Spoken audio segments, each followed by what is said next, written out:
Of course, there is positive solid sign. There is no border of the heart on the left side. There is no border of the lateral chest wall, and there is no border of the diaphragm. It is very, very easy to diagnose such hydatid cyst and to differentiate it from the other solid mass lesion, even the content of the hydatid cyst. If it is septated, lamellated, multiple daughter cyst, if there is any other lesion inside, there is some shifting of heart and mediastinum to the right side. This is another example. We didn't aspirate such hydatid cyst, but the patient came with history, no complaint before. He came with the history of a spontaneous evacuation after coughing, strong cough. He evacuate white layers, white material with some blood, and this is here a spontaneous rupture to the bronchus. Even one of our collection, he was very normal. He didn't get any shock. This is here one of the.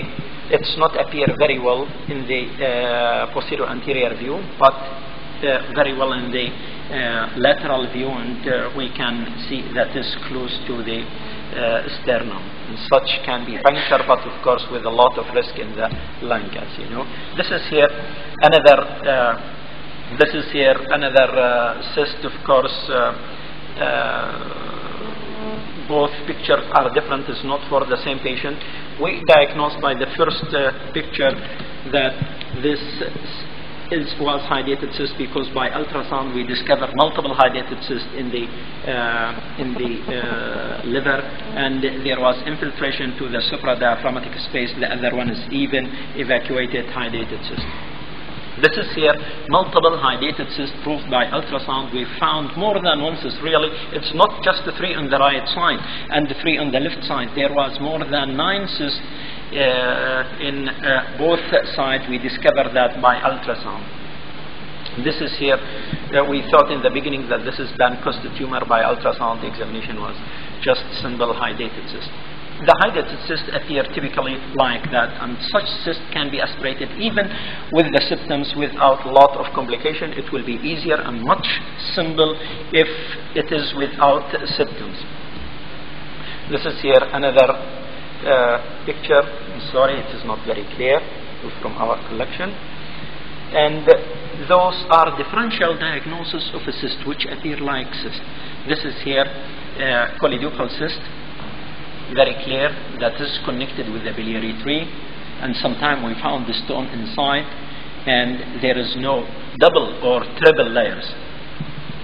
This is here non-Hodgkin lymphoma. The hydatid cyst appear sometime like that, but if we have good machines and of course experience, we can detect the layers of the ultrasound, which is of course differentiate the cyst from other lesion. And this is here, when I see such picture, really it's not from my collection, from others. When I see such picture, I will think immediately that this is here hydatid cyst. Therefore, we have to see the size, the shape, the layers, and the location is very, very important. We have even hydatid cyst in the bone, in the brain, in the spine, and I'll show you that. This is here lymphangioma. It's appear even like hydatid cyst. This is here simple cyst or cystadenoma of the ovary. You can see the uterus, and the cyst is close to the uterus. This is the cervix, this is the endometrium, and this is here the cyst. This is here the urinary bladder. All others are like that. This is here one of our hydatid cysts in the abdominal cavity. It's not connected with the liver, kidney, or the other solid organ. The abdominal cavity, it was in the mesenterium. And this is here another of the cysts which we tried to aspirate it, and we got a complication. This is here another hydatid cyst of mesenterium. This is the same, I think. This is here one of our cases. The patient there was different opinion from a different, this patient came to me for MRI because he had paresthesia in lower leg, then ended with paresis. The patient came to me for MRI. I discovered this multilocular cystic lesion, which is in the paravertebral area with infiltration to the spinal canal, causing the compression of the cord in the mid-thoracic region. And after I wrote that this is here almost hydated cyst, the other opinion was dermoid tumor, and we spoke with the neurosurgeon, he's a German guy, and I told him that this is hydated cyst. He asked me to aspirate. I refused in the beginning to aspirate, but at the end I decided just to aspirate little bit for examination, just pre-operative, to be sure that this is hydated cyst. But I was nearly sure that this is hydated cyst from the character appearance, from the symptoms inside. All those are cysts through the intervertebral foramen coming to the spinal canal, and this, the crescentric shape, is the spinal cord, severe compressed. And after the operation, evacuation completely with one of our colleagues who work in Yemen German hospital. That patient, of course, after 1 week, the patient is stand up. He still has some difficulty by walking. He walks alone now. He was completely paralyzed. Thank you very much. Thank you, General Abdul Karim.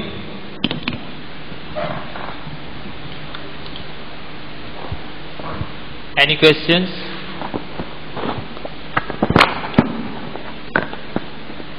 So with this we conclude session 3.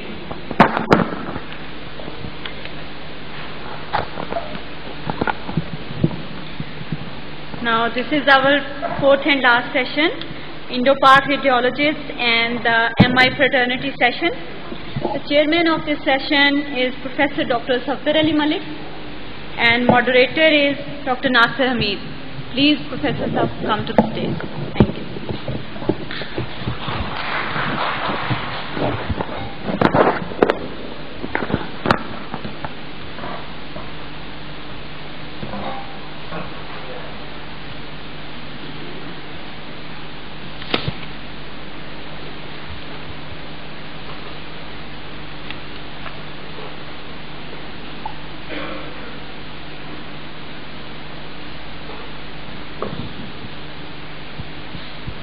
Assalamu alaikum. Thank you very much for giving me this chair and the responsibility. My only request to my all speakers is please limit to the limited time, because already we are going very late. Our first speaker is our guest speaker from India, Dr. Rahul Sachdev. He is requested to come and present his paper. He is a consultant radiologist at BR Diagnostic, New Delhi since 1996. He is trained in radiology at Freeman Hospital, Newcastle in 2001. Dr. Rahul has numerous publications to his credit in journals and textbooks. He is currently the Vice Chairman of the Indian Federation of Ultrasound, Medicine and Biology, Delhi chapter. The topic which we discuss with you is a very important topic for those of us who are doing the transvaginal and transrectal, but he will limit himself to transrectal ultrasonography. Dr. Rahul to start us. Thank you.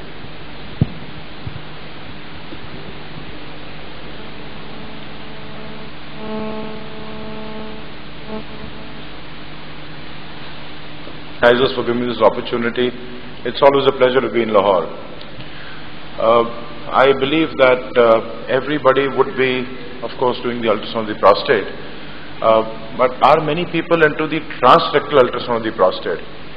Could people raise up their hands, please? How many people are really doing transrectal ultrasound of the prostate? Okay, so we have... Alright, so let's just go on with this, and I hope that we can be of some information and help to you. The prostate essentially is a genital organ. It's conical in shape, weight varies from 12 to 20 grams, and usually the axial diameter is what we use for grading the benign hypertrophy of prostate. An average axial diameter is 35 to 40 mm.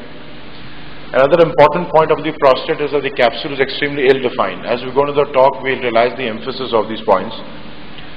And this is the reason why the apex is the site of extraprostatic spread of CA. Now, essentially, the transrectal ultrasound is done to a very great extent for evaluating the prostate for CA. And that's why this would be a major part of the topic as such. Now just let's briefly go through the anatomy. The prostate essentially would be divided into, on ultrasound specifically, into the inner gland and the outer gland. And anteriorly we have the fibromuscular stroma, that's the urethra going right across, and that's the seminal vesicles out there. The indications. When the urologist has done a digital rectal examination, if he finds any abnormality or there is an increase in the prostatic specific antigen, patients presenting with prostatism, as we label them, perineal pain or a low volume semen, these are the major indications. Now I would first like to pick up the malignancy part. It's important for staging.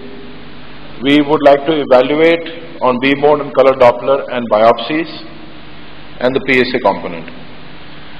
Now staging, we would broadly like to stage the prostate into T1, 2, 3, 4. The whole idea and the aim of the study is to pick up the prostate in the T2 where the tumor mass is contained within the gland. But T3 would be when it's gone and through the out through the capsule and maybe involve the seminal vesicles. But this is a late stage. This is what we would like to do because the management would change drastically between the T2 and T3. Now the technique would be basically that before doing the ultrasound we do a digital rectal examination so that we have a clear idea of are there any nodules that we are going to palpate and what we can focus on. The patient is in a left lateral decubitus position and the probe is inserted during Valsalva. This is really helpful because there is a relaxation in the anal sphincter and it's very easy to introduce the probe. Now we check out the prostate in two planes, that's the transverse and that's the sagittal. That's the bladder out there, that's the urethra going right through in the sagittal plane as you can see it, and this is the axial diameter and these are the sagittal diameters. The seminal vesicles are another important component that we should be looking at on the transverse section, on the longitudinal section, and what we need to do is that we need to probe should be inserted slightly deep to rapidly evaluate the seminal vesicles. I don't think we should need to worry because a lot of sonologists don't really do that and they end up not really evaluating the seminal vesicles. We can just safely go in and do it. Now what are we really looking for? When we are scanning the transverse plane, we are looking for asymmetries. In the outer gland, we look for ecopore lesions with irregular margins, something like this out here. We look for focal bulges. As you can see out here that there is discontinuity of the capsule and there is a bulging of a mass which is away from which is disturbing the contour of the gland as such. Capsule irregularity. Now this is a patient in which we really couldn't find anything except for this capsule irregularity. I hope you can appreciate that. And of course on a biopsy we found that he was positive for a CA. Seminal vesicles. Now look at this seminal vesicle as compared to what we were showing you as normal. There is enlargement, there is asymmetry, there is loss of beaking. Now beaking is this portion which goes into the prostate gland. Once that angle is lost, we know that there is involvement of the seminal vesicle. Incidentally, once the seminal vesicles are involved, it goes into stage T3 because it's gone beyond the gland. Pitfalls. Lesions less than 5 mm, difficult to pick up, although with improved transducers, improved equipment and grayscale resolution, we really pick them up. But still, the cutoff limit less than 5 mm, we can miss them. And extensive lesions. Extensive lesions, so as to say that if the lesion is involving the entire gland, it is very difficult to really pick it up. This of course is not one of those pitfalls. This is a patient with a huge mass which was reported as cystic mass in the prostate. On transrectal it appeared to be separate from the prostate. It is a megaloureter which post-operatively had fallen right there. That's the bladder. As you can see out here, the mass which is connecting with the bladder. It's a megaloureter. And that's the prostate lying right across. Importance of doing a transrectal over an abdominal scan. More or less the same principles of what we follow in transvaginal scan. On color Doppler.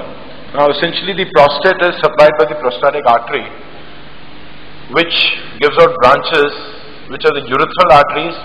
Whenever we switch on the color we can see them right along the periurethral region, and the capsular arteries which are on the lateral aspect of the prostate. And these, of course, from the lateral aspect gives off to radial arteries which converge towards the urethra. These are the flow patterns which are seen. Now, in CA, it has 3 patterns of flow.